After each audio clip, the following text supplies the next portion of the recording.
And we are live. Good evening, everyone. I am Kimberly Gudino. My pronouns are she, her, hers.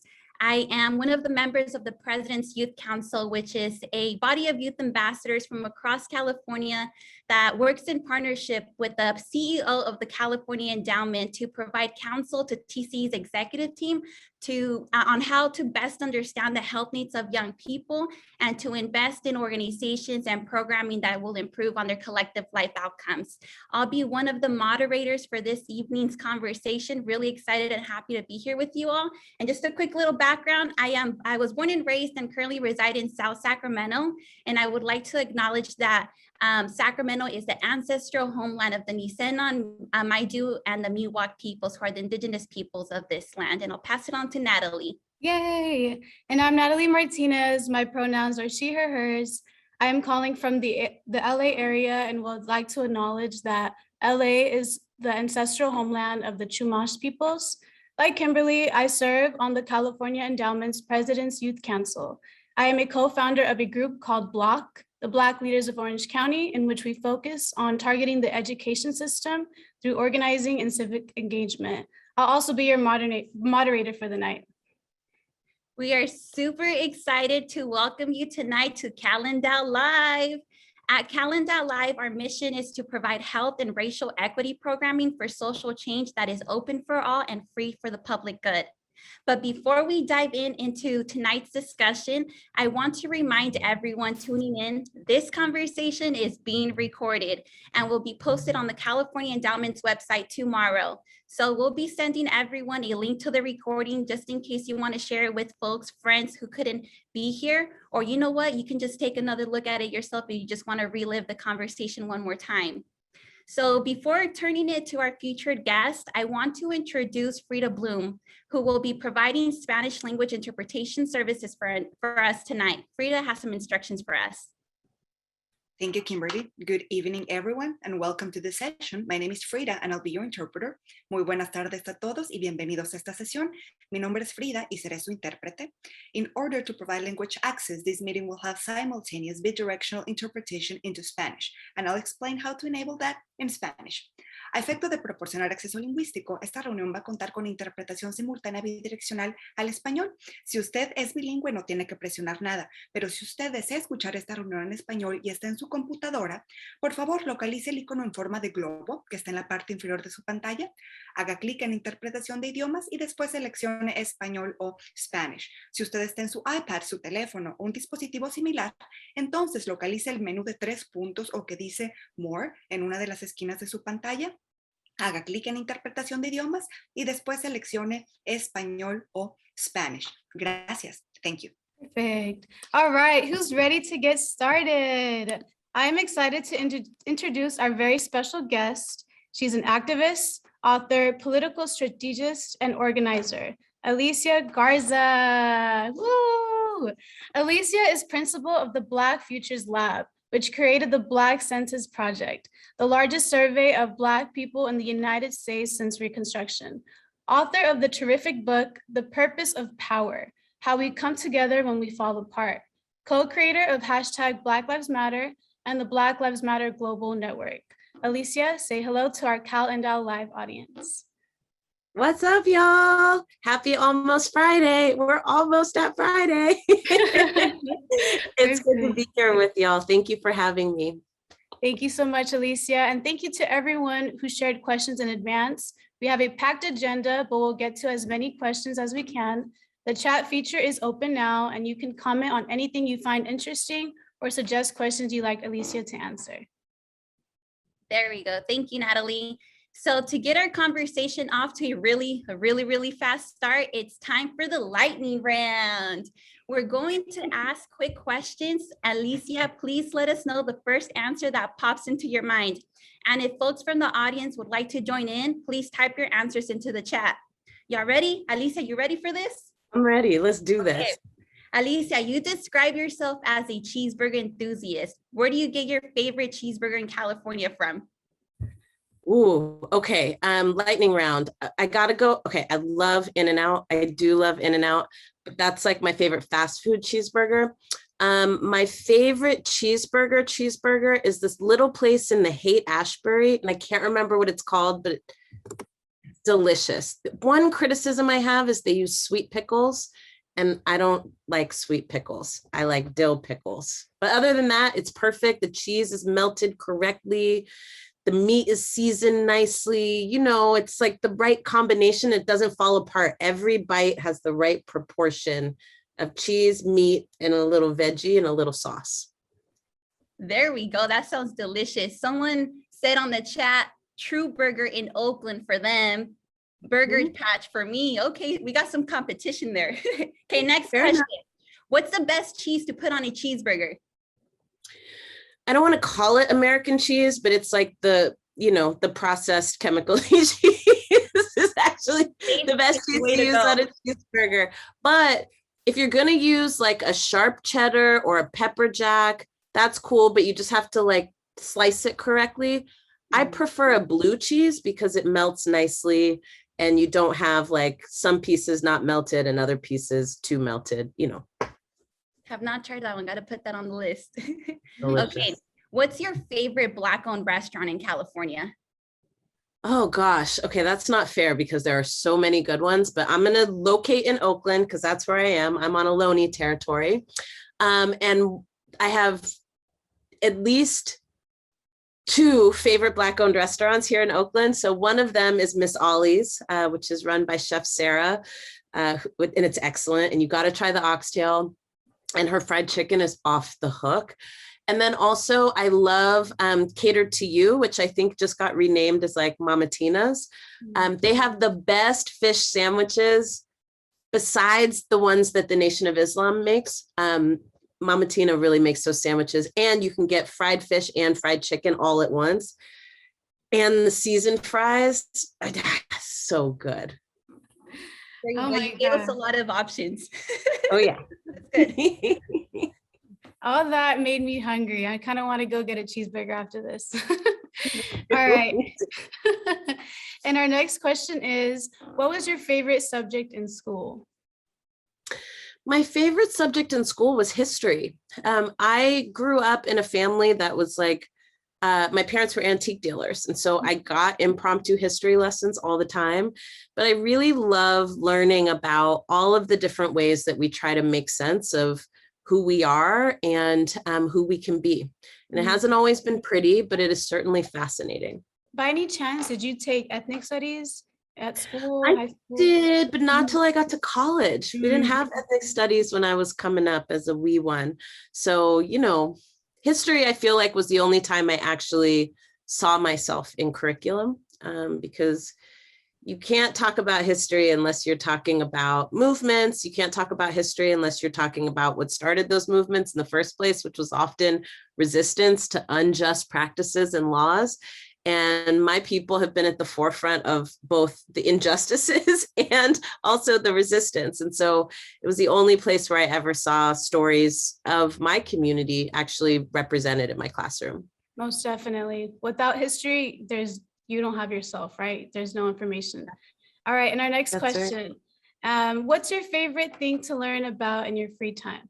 Oh, I do want to also say I'm an ethnic studies major. I have a master's degree in ethnic studies from San Francisco State with a specification in Africana studies. So I got to shout out SFSU. I love that. We love them. I gotta say, my favorite thing to learn about lately has been bikes. I got really obsessed during the pandemic with my Peloton, which I thought I was going to hate. And I thought it was going to end up being like a clothes rack. But I ride that thing almost every day. I love it. And then I got a road bike because my friend was like, well, if you like Peloton, you should actually like ride a bike around outside. And I'm obsessed now. So I'm learning about tubeless tires and gears and all these things, carbon frames, like things I just never thought about. So that's my favorite thing to learn about recently. Yeah, right. What's up? Sorry, what was that, Kim? You said something. I just said you got to be well-rounded with everything. So that's okay. Nice. All right. And then our last lightning round question. What was your childhood dream job? Ooh. Um, my childhood dream job was to be an architect. I still kind of have that dream. I like designing spaces, and I like building things, but I hated the math. Sorry, I hated the math. I did not like the math. I did not like the geometry of it. I was like, I have a vision and I need somebody to actually like bring it to fruition. So you're like, you'll draw it and then somebody else can figure out the complicated stuff. Yeah, I got a lot of people Exactly, feel that's you on what I that felt. one. Right. All right. Well, thank you so much for sharing these random facts about yourself. Audience, I hope you enjoy learning about the fun parts of Alicia. Now we would love to learn more about her organizing and activism, and I'll turn the mic to Kim. Thank you, Natalie. Okay, so yes, we definitely want to learn a lot more about you, what got you into this space, your organizing activism. So we know that you've spent your career as a community organizer and have achieved amazing success. I wanted to start off with a deceptively easy question. What is organizing to you? For me, organizing is about bringing people together who are impacted by a similar set of issues, figuring out why those issues exist and who's responsible, and then building relationships among people so that we can develop a vision for how to change it and fight for that vision together. And I know that's a big definition, but it pulls in together a few pieces. Number one, organizing is fundamentally about building relationships. There is no change without people being connected, right? So we cannot change things just on our own. It's much more effective when we are in community and connected to each other. Second thing that's important about that definition is that it's a definition that is about changing how power operates. So organizing fundamentally is about shifting power. It's about redistributing power. Right now, power is kind of concentrated into the hands of a few people, and a lot of people are impacted by that. Through the process of organizing, what we're trying to do is change that. We're trying to change who has power, right? And how power gets used. And then the other thing I think is important about that definition is that organizing is also all about learning. If we're going to address the challenges that we face, we have to understand where they come from. And I'm so glad y'all talked about ethnic studies earlier, because there are lots of different stories that our communities are told about why things are the way they are and who's responsible. And in organizing, we spend a lot of time kind of myth busting, right? Especially around the stories that we tell each other and ourselves, that essentially tell us that each other is the enemy and that each other is to blame. When actually there are real people who are making decisions over our lives that have real impacts. And those are people that need to be challenged, especially when the impacts to our lives are disastrous. At the same time, right? The reason that we do that level of what we call political education is so we also know what we have in common with people that we might think are very different from us. I came up organizing in a community called Bayview Hunters Point. I first cut my teeth organizing here in Oakland and West Oakland and in East Oakland, but I spent a decade organizing in Bayview Hunters Point. And I can tell you there are so many stories that we would tell each other and ourselves about why Black folks didn't have common cause with Latinx folks, right? And it's not until we start to do some real deep dives around why our communities look the way they do, who's made those decisions and who is impacted by it, that we actually realize that even if people come from different histories, come from different places, we have a lot more in common than we do different. And in those differences, we actually see how people in power keep their power. So that's my definition of organizing. And those were some pieces that I wanted to pull out so we understand it a little better. Well, you have a beautiful definition of organizing. I was going to tell you, you're a woman of many talents.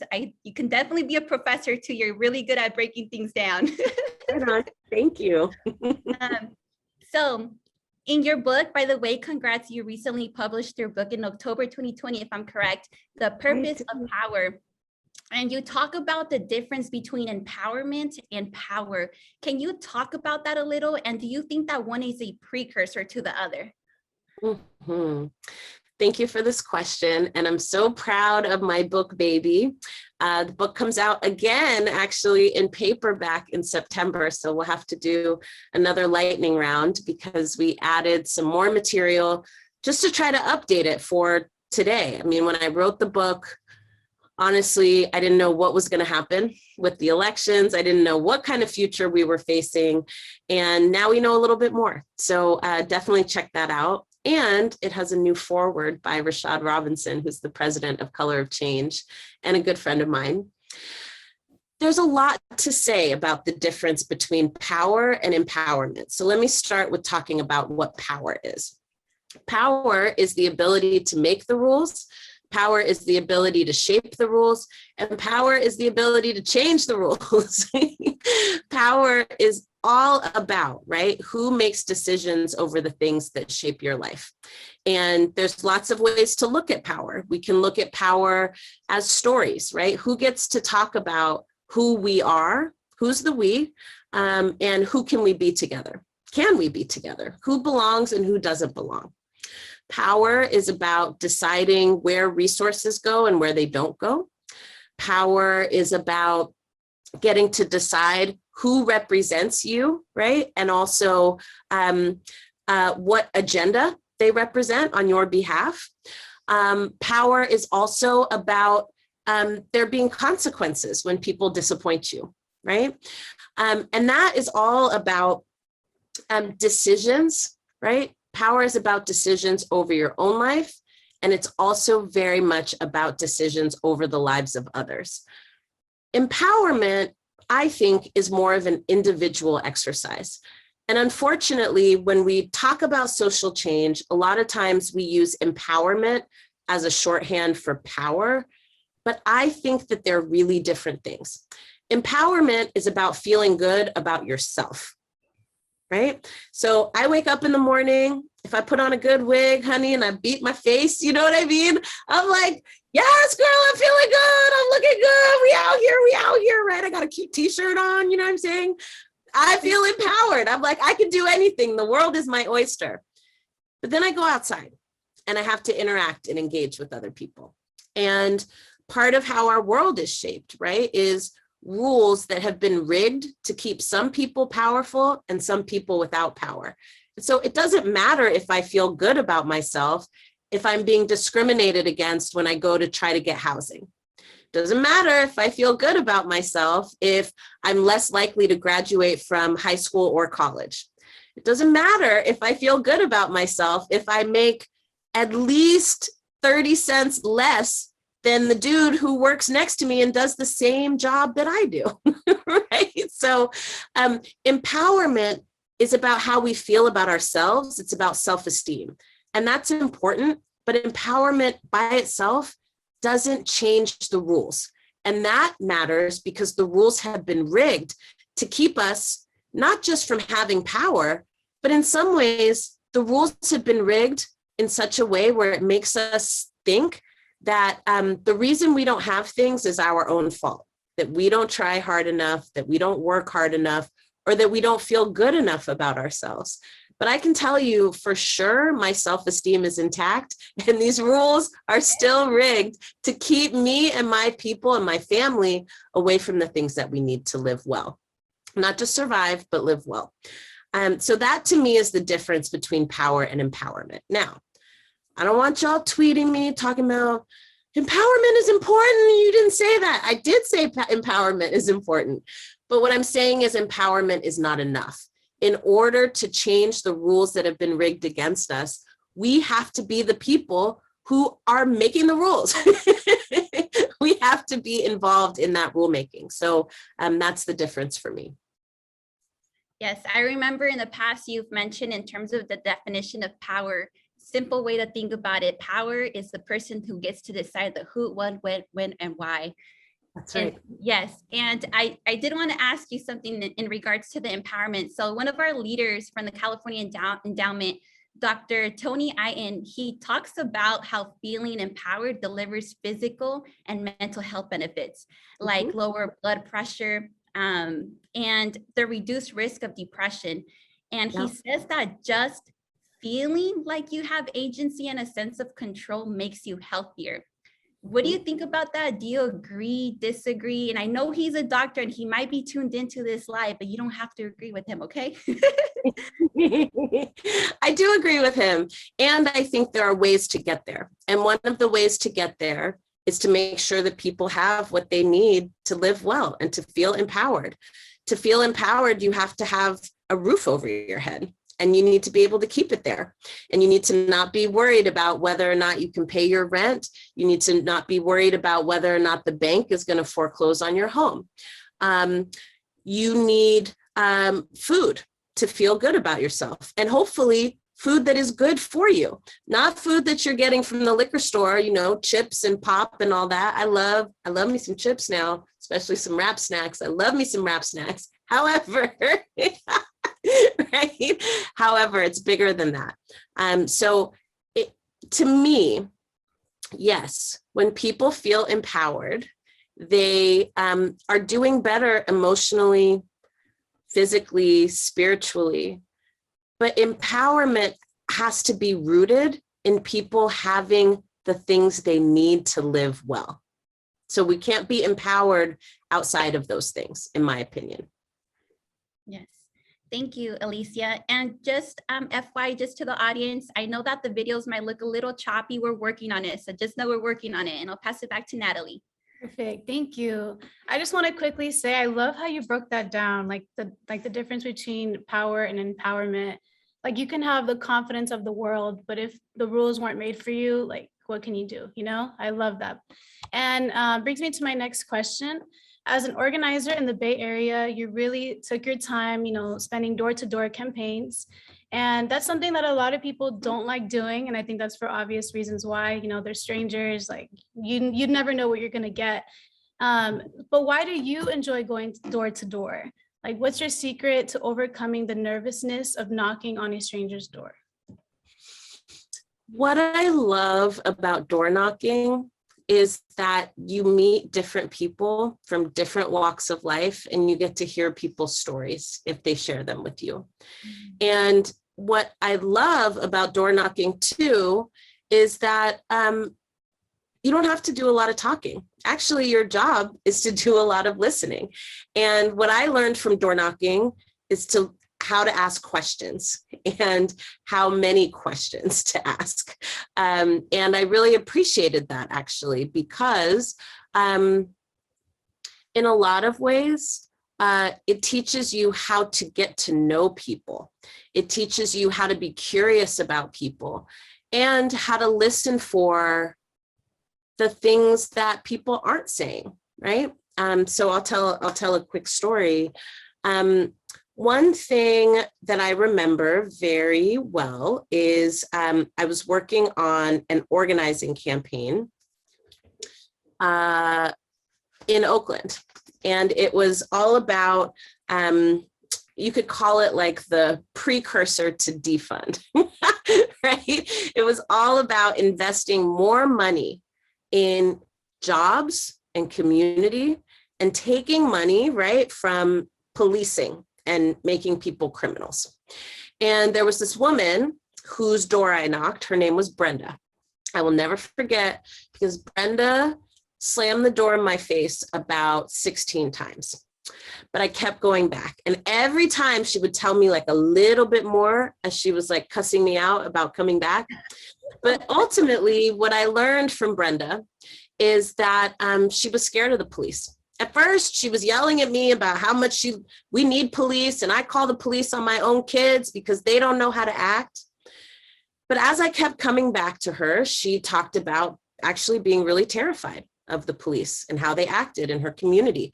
She told me a story about how her house was raided due to mistaken identity, right? So the police came and knocked down her door and went all through her house and terrified and terrorized her.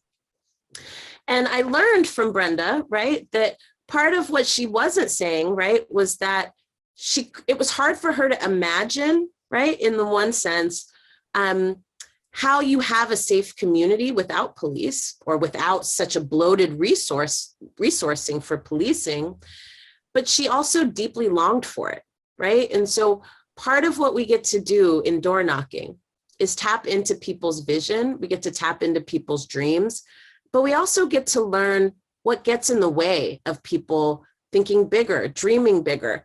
You know, through my work with the Black Futures Lab, we did a project called the Black Census, and we also used door knocking, and we also collected responses online. And the number one thing that people said over and over again was nobody ever asked me what I think, how I feel, what I experience, or what I want. And it reminded me of those early days door knocking in East and West Oakland and in Bayview Hunters Point.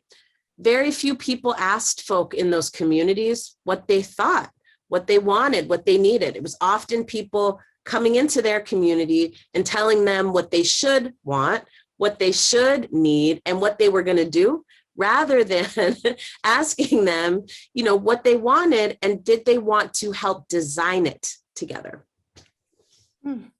I love it.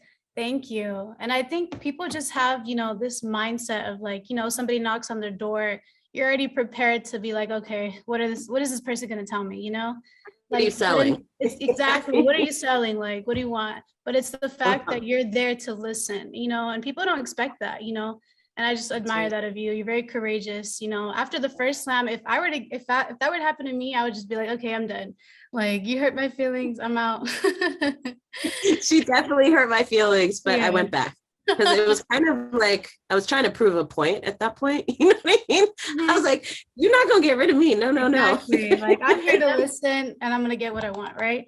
Sometimes what they're showing you is tough love, because I think it's beautiful. I love when people, I think just the door-to-door knocking that you all did, that you did, it shows that you're going the extra mile. And I think community really like appreciates that, even if they don't express it. So And also, if you're somebody that they've never seen and they don't know, sometimes people are testing you to see if you're for real, right? So if I hadn't gone back, they probably would have thought, oh, she was soliciting for something. She was trying to get me to do something. But because I kept coming back, I think she thought I had cojones, you know what I'm saying? She was like, oh, you're gonna keep coming back? Okay, well, let's see what you up to. Thank you so much for sharing that beautiful story with us. So now we want to talk to you about your rise to national prominence, the good, the bad, everything. So I've been a community organizer for more than a decade prior to co-creating the Black Lives Matter Global Network in 2013. And like most community organizers, you had been working mostly on local campaigns, far from the national spotlight. What was it like to suddenly be at the center of the huge international movement? Ooh, I feel differently about it all the time. So I feel lots of ways. I feel like it's incredible to see how something that you had a hand in explodes all over the world. It's weird for me still to like go to different cities. And when I go down the street, there's a Black Lives Matter mural on the street. It's weird to me when my relatives and friends like send me pictures of murals that I'm painted in, right? Like there's a mural in Buffalo, New York that I'm painted in. And I have a cousin that lives there. And I think I'm in there with like Frederick Douglass and all these like really dope people. And at the same time, I'm super private. I don't know. I mean, so much of how I was trained as an organizer was that we use media in the service of our campaigns, but we weren't trying to build personal profiles, right? And so much of what we were trying to do, and still are trying to do, is to get people to pay attention to the things we care about, not be the people that people care about. And I'm not used to it. And I don't know if I ever will be. And I hope that's a good thing. I think it keeps me honest. I think I think it keeps me honest. And I think it keeps me connected to asking more questions. Now, at the same time, part of what it's meant to be in a very visible position is that people attach all kinds of stuff to you and they tell all kinds of stories about you and what they think you think, what they think people think about you. You're just privy to people's opinions that are kind of like none of your business, but people are bringing them to you all the time. In fact, I see one in the chat, right? It's like, I actually don't think that's true. And I've had to learn how to,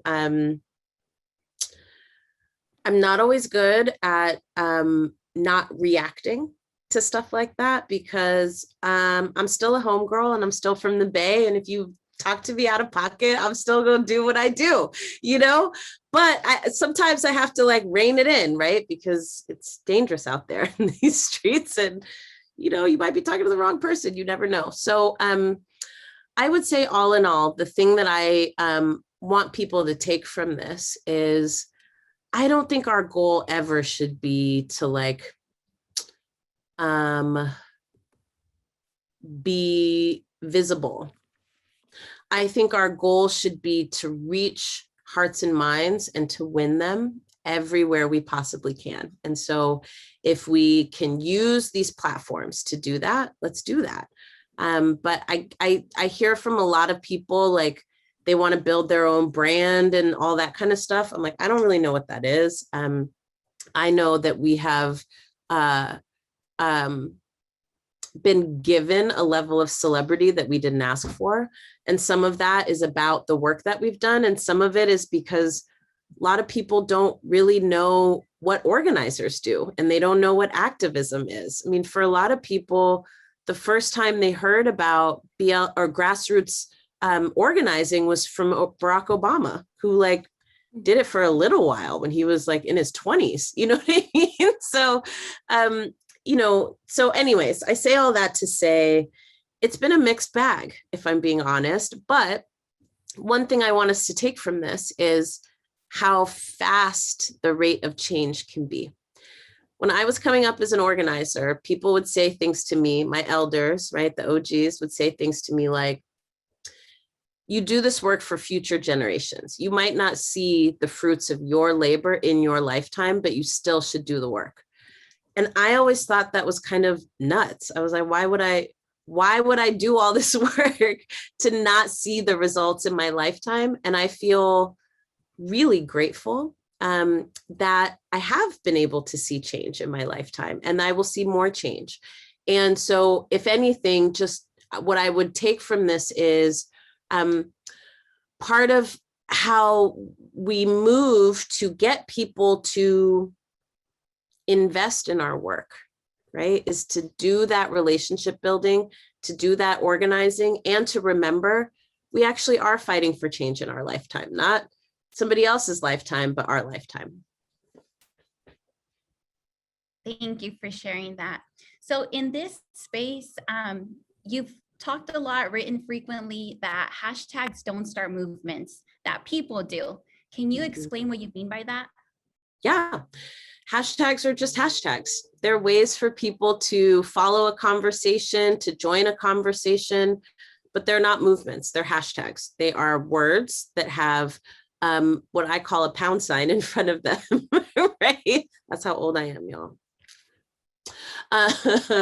So movements, though, are what happen when people come together to do something about the things that they can't stand. And hashtags can help with that, but they are not movements in and of themselves.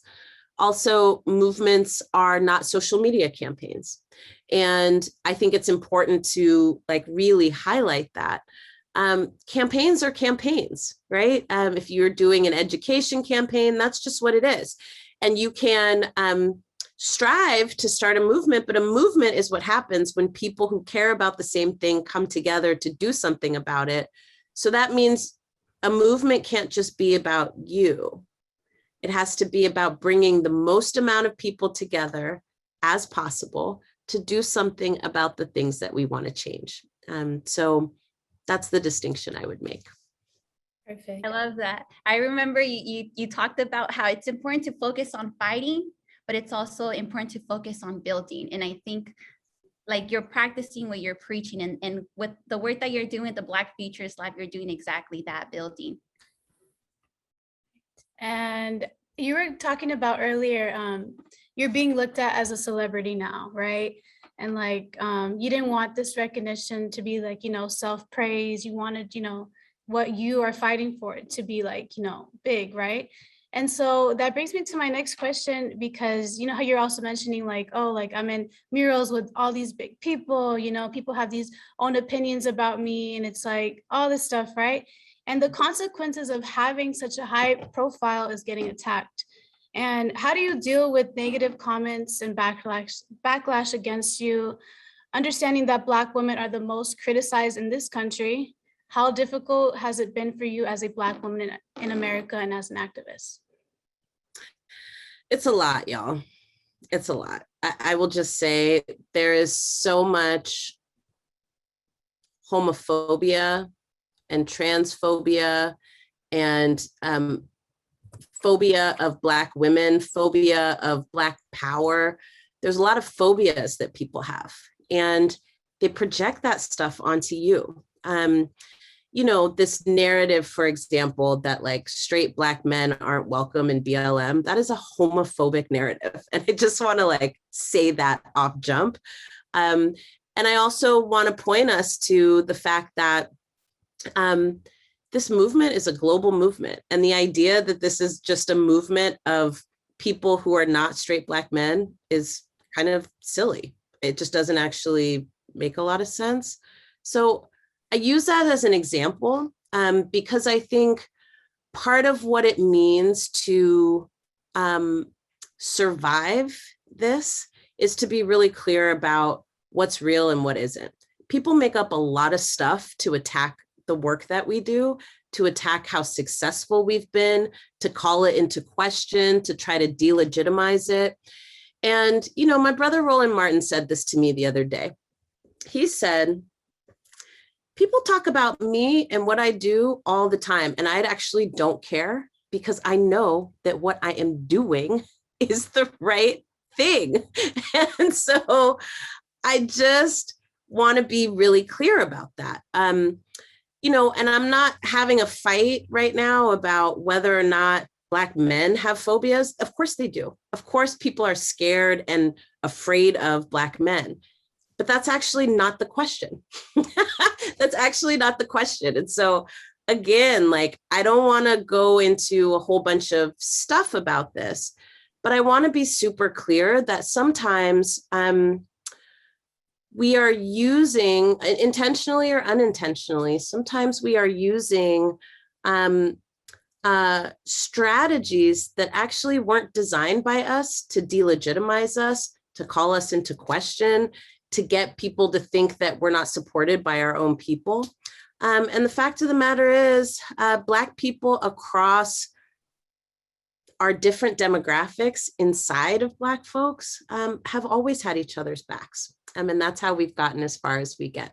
So with all that being said, the way that I deal with it, right, is to be very clear about where I stand and to know that I don't have to agree with you to fight for you. Wait, that's not the mandate. The mandate is not for all of us to think the same. The mandate is for us to figure out, can we move forward together, even amongst our differences? And can we do that in a way where we respect each other and don't use the tools of the people in power to keep us from being powerful in the first place? Snaps to that. Thank you for that.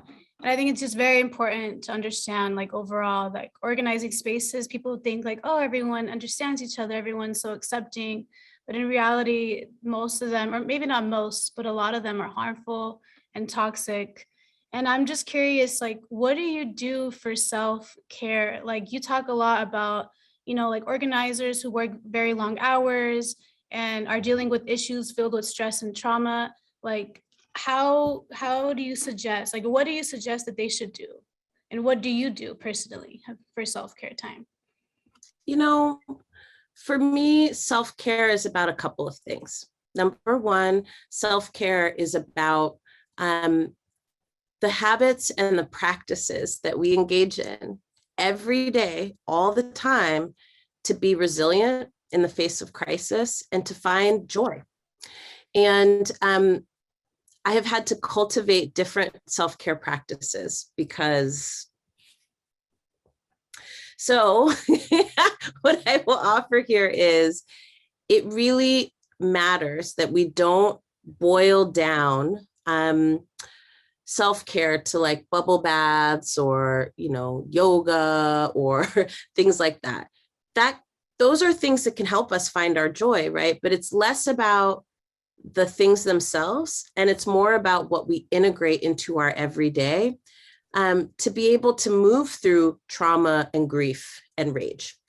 And if we don't have that as a practice, what we end up doing is we end up kind of spreading our traumas to each other and on each other and with each other.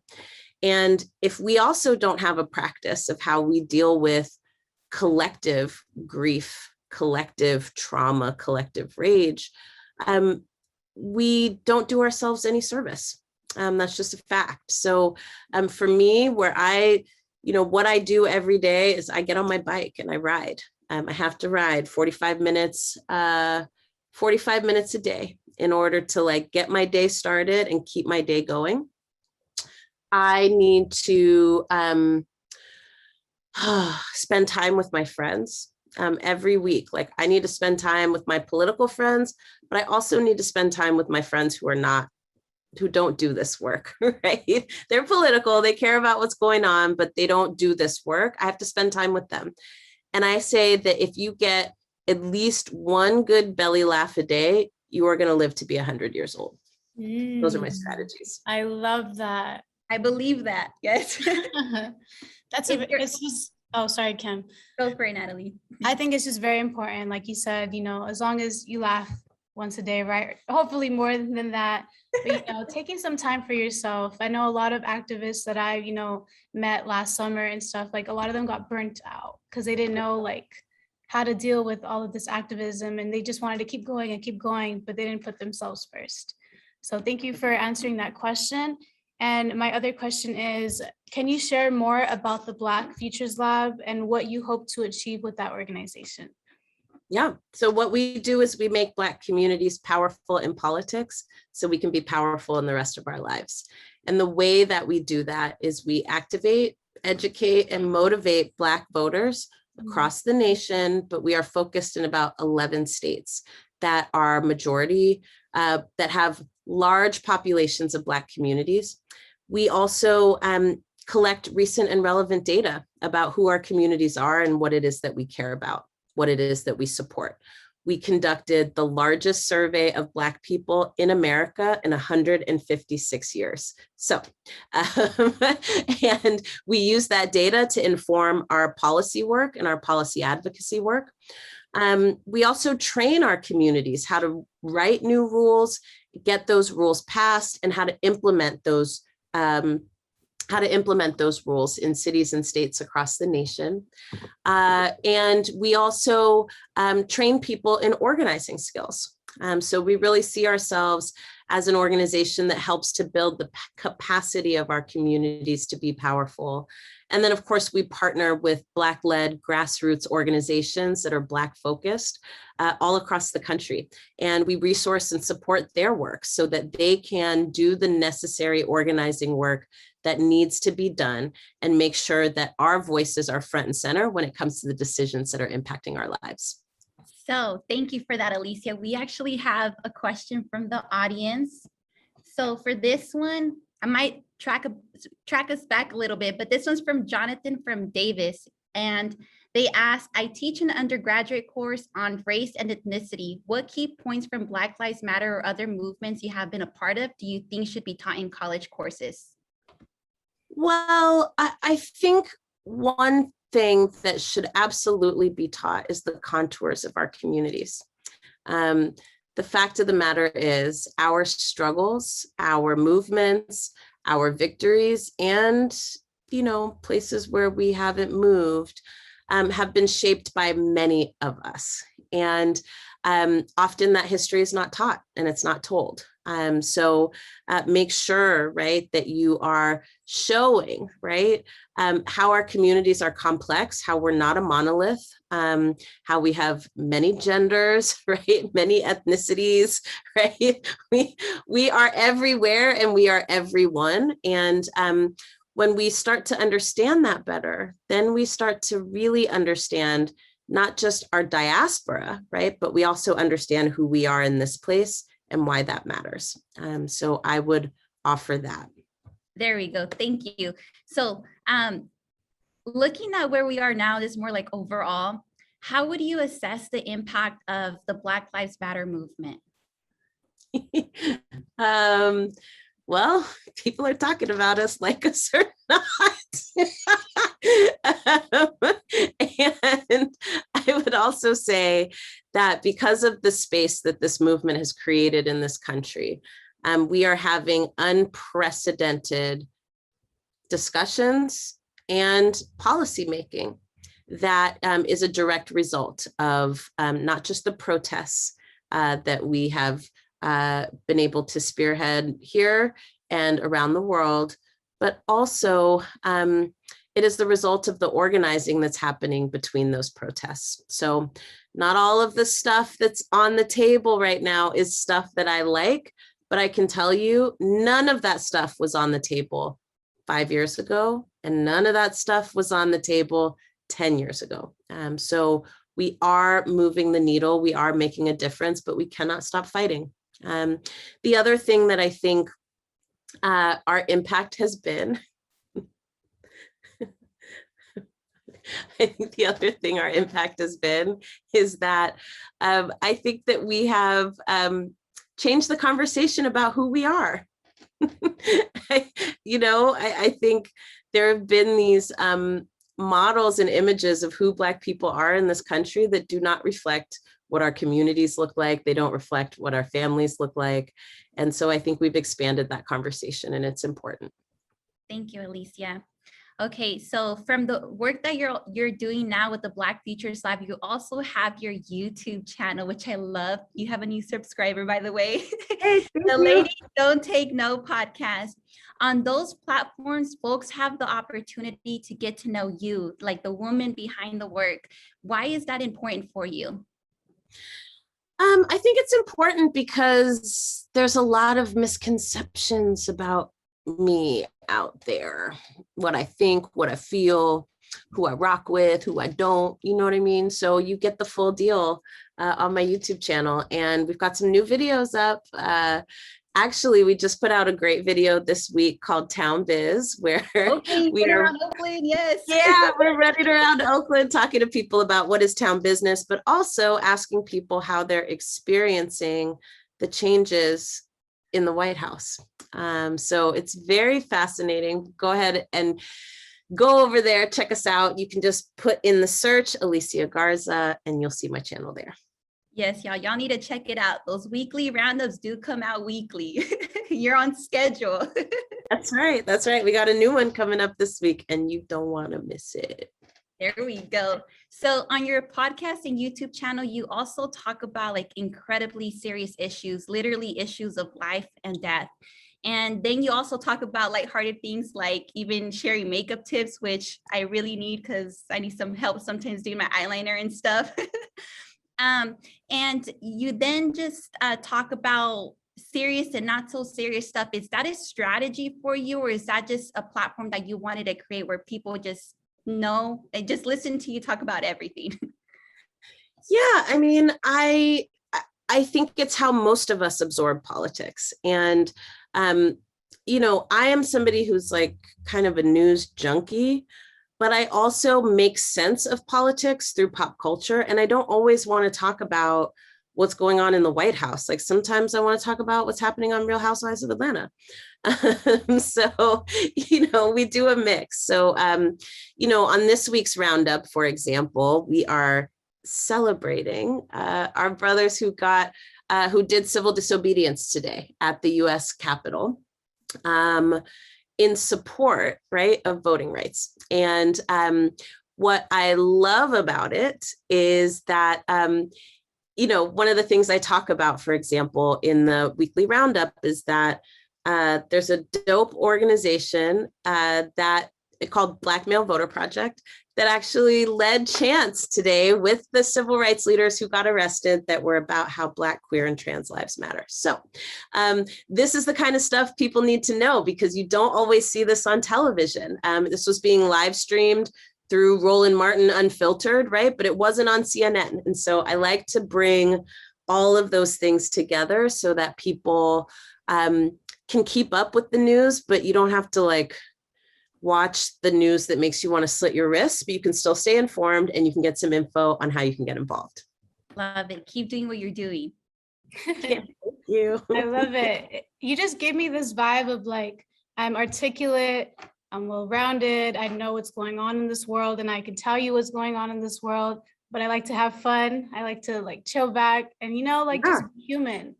I think that's very important. I really hope those who are activist leaders take that today, you can still be human and, lead in the forefront. So thank you for that, Alicia. And that brings us to our last and final question. We need to have a separate live that just talks about the good things, or not the good things, but just lady stuff, makeup, our hair, anything, And our last question is, what's next for you in life and in work? Everything. So we are working on getting this podcast onto television. So cross your fingers for that. We are also working on pivoting towards what we're going to do in the elections that are coming up next year, because we have them every 2 years at least. They're really all the time, but we have them every 2 years at least. So we're trying to figure out what we're up to there.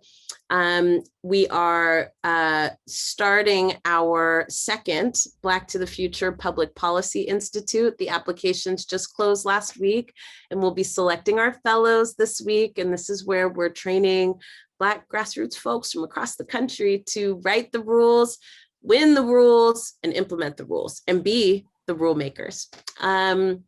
And then, there's lots of changes happening in my world. So I'm looking forward to getting into that. I'm blossoming, as they say. Yes. And you're glowing. Well, thank you so much for talking with us tonight. It was a pleasure just meeting you, getting to know you, your activism side, and just what do you like to do in your free time, I love that. And I'm also grateful and thankful to, Kimberly for being my moderator tonight, everyone who took part of this live, and of course, our amazing audience. Thank you so much for tuning in. I hope you enjoyed learning about Alicia. And, you have her social medias and all her other organizations. So just, look for it in the chat and it's there. And I'll pass on the mic to Kimberly. Y'all are amazing. And Alicia, yes, I second everything that Natalie said. We really wish you, on behalf of the California Endowment, the President's Youth Council, the best in your journey. Keep doing what you're doing. You're doing great, uplifting our communities, and we just love to see it. So hopefully we can catch up with you sometime in the near future. Hope so. Thank you so much. Y'all were incredible moderators. Thank you for holding such a beautiful container. And thank you for being so curious. I really appreciate it. Thank you. All right, y'all. So to the audience, please come back on August 25th. We'll be joined by Maria Hinojosa, a path-breaking Mexican-American journalist and the founder, president, and CEO of Futuro Media Group. You can hear Maria on National Public Radio every week on Latino USA. We're chatting out the registration link, so make sure you sign up tonight and reserve your seat. All right, on your way out, we're going to share a public service announcement just produced by the California Endowment about COVID and the importance of getting vaccinated. COVID cases have more than tripled over the past 30 days. If you haven't and you're eligible, get vaccinated today.